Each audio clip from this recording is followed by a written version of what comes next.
Well, Anggi Umbara lagi. Ya, tahun ini udah 2 film kalau nggak salah ya Anggi Umbara bikin. 3 ya sama ini ya berarti sama Vina. Ada Siksa Neraka, terus ada Munkar ya kalau nggak salah. Dan ini Vina Sebelum 7 Hari. Vina Sebelum 7 Hari ini adalah semacam sebuah kisah nyata yang diangkat oleh Anggi Umbara yang bercerita tentang Vina yang dibunuh oleh geng motor. Tapi kepolisian awalnya itu mengira bahwa kecelakaan tunggal gitu. Dan sebelumnya juga kita udah dikasih teaser tentang suara rekaman asli Vina yang mana yang sebelumnya itu sangat mencekam banget, sangat bikin merinding juga karena rekaman asli itu adalah semacam kesurupan ya kalau nggak salah ya. Dan di film Vina Sebelum 7 Hari ini juga mostly filmnya ada sekitar dua kali kesurupan ya si Linda itu. Yang pertama tentang mengungkapkan kejadian sebenarnya yang dialami oleh Vina, kejadian sebelum dia meninggal, apa yang dia rasain, apa yang terjadi oleh dia gitu. Terus yang kedua adalah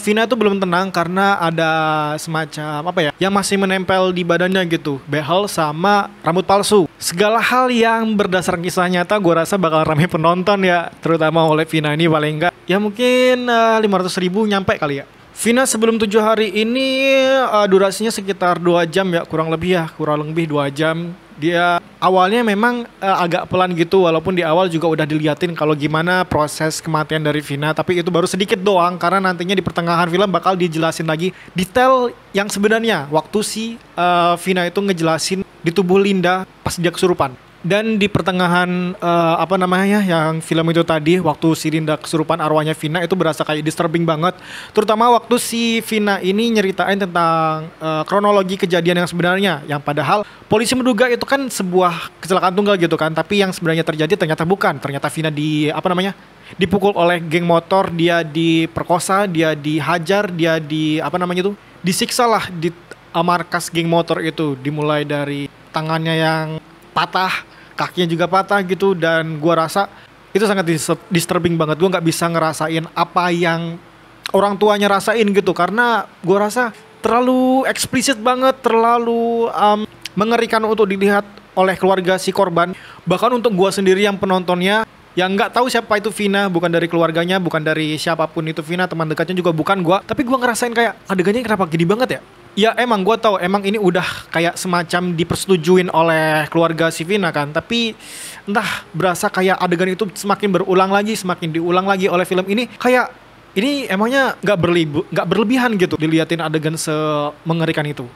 Apalagi ditambah waktu di adegan perkosaan itu kan, diperkosa si Vina itu kan, dia kayak ngasih gambaran si pelakunya itu ekspresinya, terus astaga ini terlalu mengeksploitasi mungkin ya.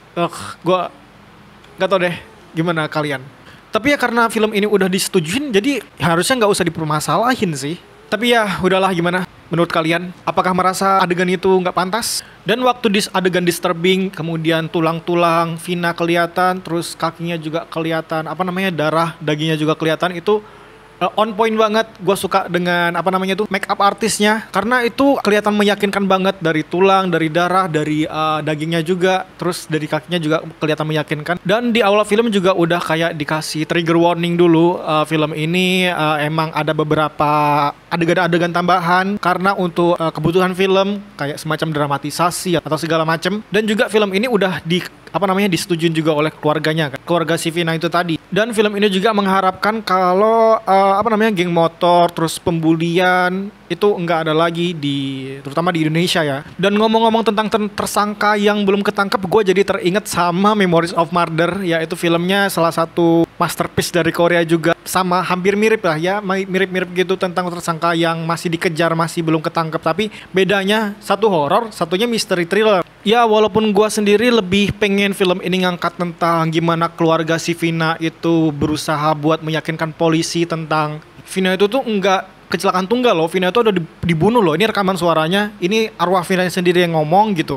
Paling nggak ada perjuangan dari si orang tuanya itu tadi. Terus juga gimana sih kinerja polisi waktu itu, mengidentifikasi tempat itu. Terus ya kenapa dibilang kecelakaan tunggal, dan kenapa juga polisi kayak mendam aja gitu, padahal udah tahu Vina itu beret-beret mukanya, terus kakinya juga patah, yang tangannya juga patah. Itu hal yang nggak wajar saat kecelakaan tunggal. Terus apalagi kalau diliatin kalau Vina ini diperkosa kan, dan pasti ada semacam tanda-tanda lah. Ya walaupun juga polisi di film ini juga ngasih tahu kalau polisi juga belum yakin tentang yang terjadi sama Vina dan mereka juga belum cukup bukti gitu ya. Di film ini juga diliatin kalau si Linda atau temannya si Vina itu kesurupan kan, dan menurut gue lebih bagus kalau adegan kesurupan itu, adegan Vina ngomong, adegan Vina mengungkapkan kronologi yang sebenarnya itu diisi oleh suara aslinya Vina aja, suara rekaman asli, karena menurut gue itu lebih berasa, mencekamnya lebih berasa, feel nangisnya lebih berasa, itu kayak berasa ya real aja gitu, Vina yang emang cerita, suara asli yang ada di credit scene. Gue rasa semua penonton bakalan berasa banget emosinya, berasa banget tercampur aduk, berasa kayak oh ini film ngeri banget gitu. Tentang penggambaran si Vinanya itu tadi, Vina yang dihajar, Vina yang ya gitulah. Dan juga adegan dramanya gue rasa itu sudah cukup bagus. Ya gue harapin juga tersangka semoga cepat tertangkap ya. Dan karena masih ada sekitar 3 orang tersangka lagi yang masih berkeliaran, dan barangkali juga mengganti identitas mereka sama kayak yang disampaikan oleh film ini di endingnya ya. Jadi penangkapannya rada berbelit. Dan rating untuk film ini 17+. Jadi gue harapin ya anak-anak di bawah itu jangan nonton film ini, karena gue rasa sangat mengganggu film ini untuk anak-anak di bawah umur 17. Ya tonton film dengan usia kalian sendirilah, karena di film ini adegannya begitu disturbing menurut gua, begitu mengganggu, begitu menyakitkan. Ya kayak tipikal film Anggi Umbara lah, dengan di company yang masih mengandalkan beberapa jump scare yang sebenarnya nggak perlu, dan itu udah ketebak sebenarnya dengan suara Dar Der Dor. Terus dengan musik-musik yang sebenarnya nggak perlu dimasukin sih gitu, karena sebenarnya gue kan lebih suka dengan film yang treatment horornya tuh suaranya minim banget, bahkan kalau bisa jangan ada suara, karena ya berasa kayak sunyi, senyap, hening, itu lebih bikin gue merinding. Tapi ya ini perspektif orang beda-beda pasti kan, dibanding harus ada pelan-pelan kasih suara-suara kayak gitu tiba-tiba dor. Karena ini berdasarkan kisah nyata terus viral juga, gue rasa penontonnya bakal antusias buat nonton film ini ya, walaupun itu filmnya Anggi Umbara. Karena ya toh sendirilah Anggi Umbara film-filmnya kayak gimana, yang meskipun padahal film Vina sebelum 7 hari ini punya potensi yang besar banget sebenarnya ya, yang seharusnya apa ya, jangan terlalu fokus dengan adegan-adegan kesurupan itu, jangan terlalu fokus dengan cerita-cerita horor hantu kayak gini. Yang harusnya lebih ditekankan adalah tentang penyelidikan polisi itu, terus point of view dari keluarga Vina tuh kayak gimana, pasti ada sisi yang menarik gitu kan yang perlu diangkat ke dalam filmnya, sekaligus memberikan sebuah pelajaran juga ke kita tentang bullying terutama, terus kemudian tentang tersangka yang belum dapat, yang masih berkeliaran, tentang ibunya juga kan cuman diliatin dikit banget waktu di adegan film itu tadi kan. Jadi ya gue harapin adalah lebih dari ini sih sebenarnya, yang bukan hanya sekedar horor hantu doang gitu. Dan ya silakan ditonton filmnya Vina sebelum 7 hari, nyeritain tentang ya selama 7 hari kematian Vina,